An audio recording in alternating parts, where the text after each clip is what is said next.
Takže ahoj, vítejte u dnešního hojce biznisu. Já jsem Rico, to vám rozhodně, ale jmenuji se tak Kristof.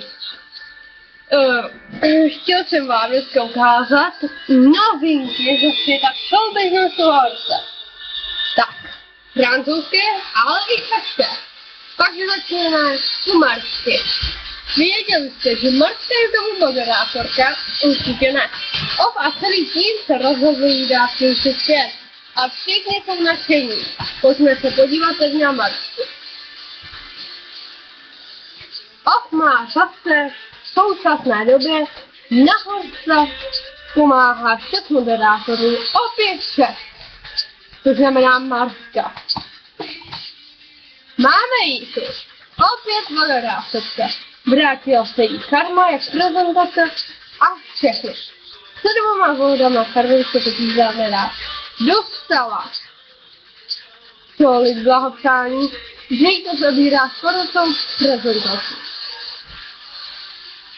Poslední přání je od konec.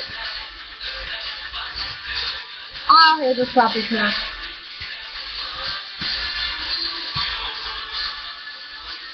Máme tu pak od Dubaje, od Kivík 1, od Nofuj, od Rokity,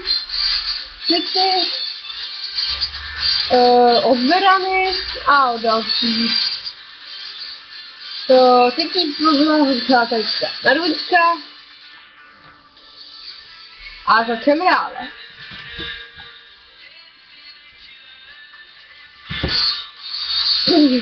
Na horce je nová akce Piňata. Já teda zatím tady mám pouze rozbitého ptáka. Nebo rostlinu, nebo co to je rostlina. Mám teprve 4 body, ještě mi chybí. Ale zatím jsem se snažil rozbít obrý piňatu. Stačí to na Facebooku. Na Facebooku dáte like. Já tu obrý piňatu. Je to z horce. To má taky vlastně na Facebooku. Vidíte?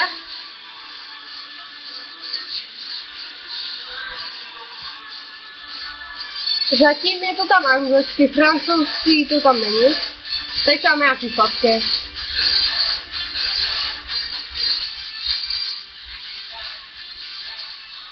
Jsou pěkný.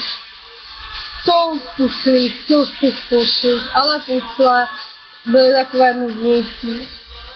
To se horce moc nepovedlo. Tak, zpátky na horce. Je tu nový boží kůň Eratnotus, je považován za to nejhojnostnějšího vlastně koně, protože vám může dát kámen mudrců, když bude bouře, diamant nebo nějaký jiné překvapení, protože je považován za toho bohatého. Ale já ho považuji taky za vidínu.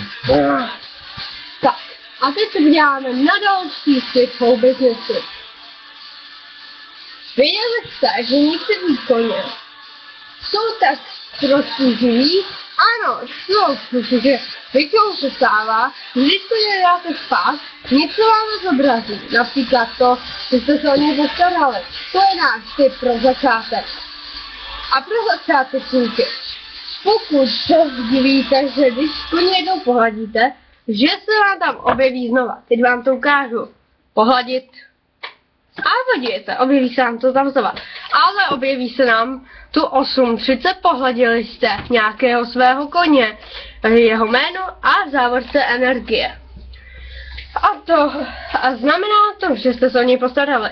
Ale ovšem musí mít filotinou pohlazení. Náš další tip.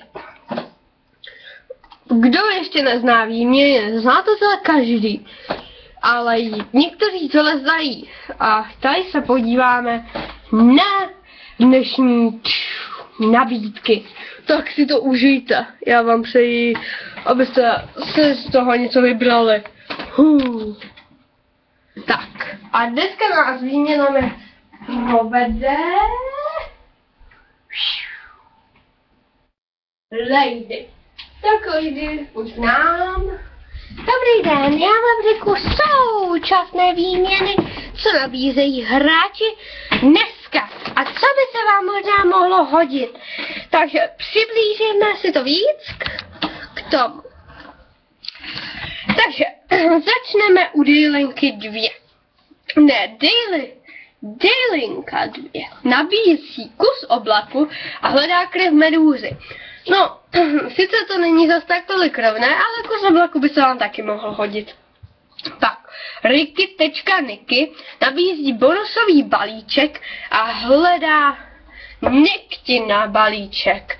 To není zas tak bohatá výměna, protože se vám to vůbec nevyplatí. A proč? Protože bonusový balíček má cenu pouhých 2 pasů a Nektin balíček má cenu 6 pasů. To znamená, že proděláte. Takže to nedoporučuji. Nicky nám tu nabízí 2 body mládí a hojnosti. No řekněte mi, já bych to teda nevyměňovala, protože v co můžete najít v rohu hojnosti? Nic, takže já bych to tam vyměnila. Pak tu dále nabízí hráči Lady Scorpion, nabízí roh hojnosti a schání Morfeovy paže. No řeknu vám, že já bych to zkusila. Co třeba najdete v tom rohu hojnosti božského koně? Já bych to jednou zkusila. Pak Naginy nabízí diovou hromovou tyč a hledá roh hojnosti. No řekněte, to je jako kdybyste chtěli vyměnit božského koně za pohlaví jiného koně. To se vám to vůbec neplatí. Pak to Naginy dává další neschopnou nabídku.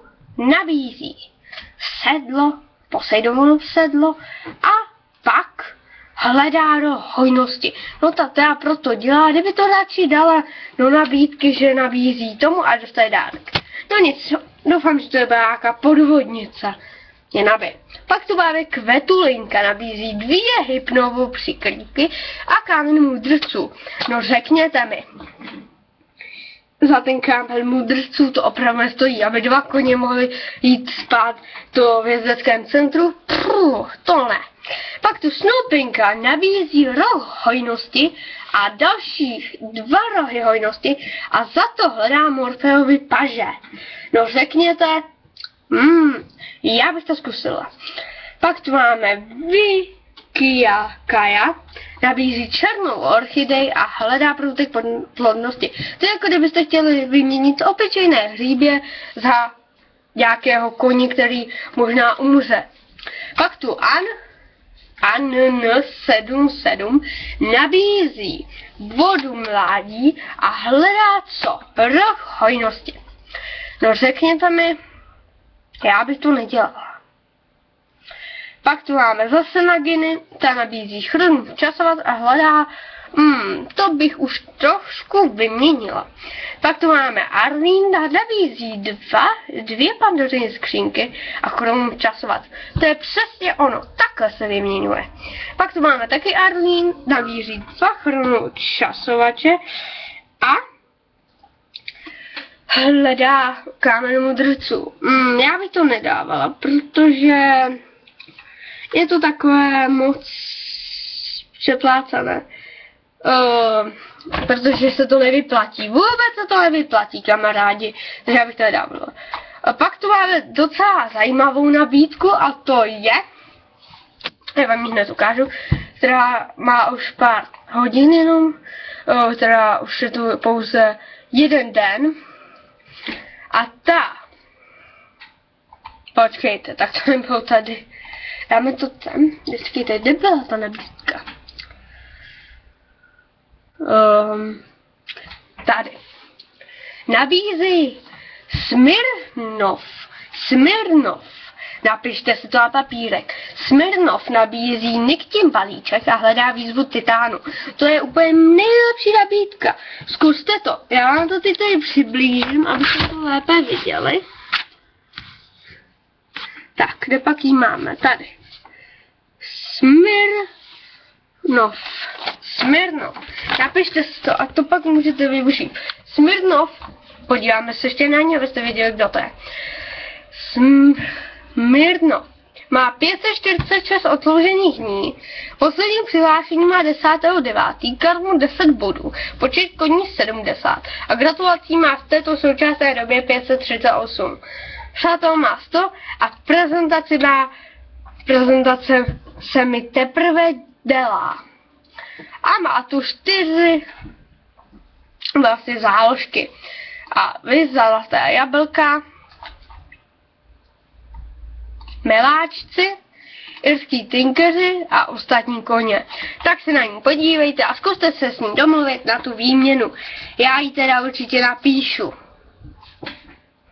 Zatím ahoj!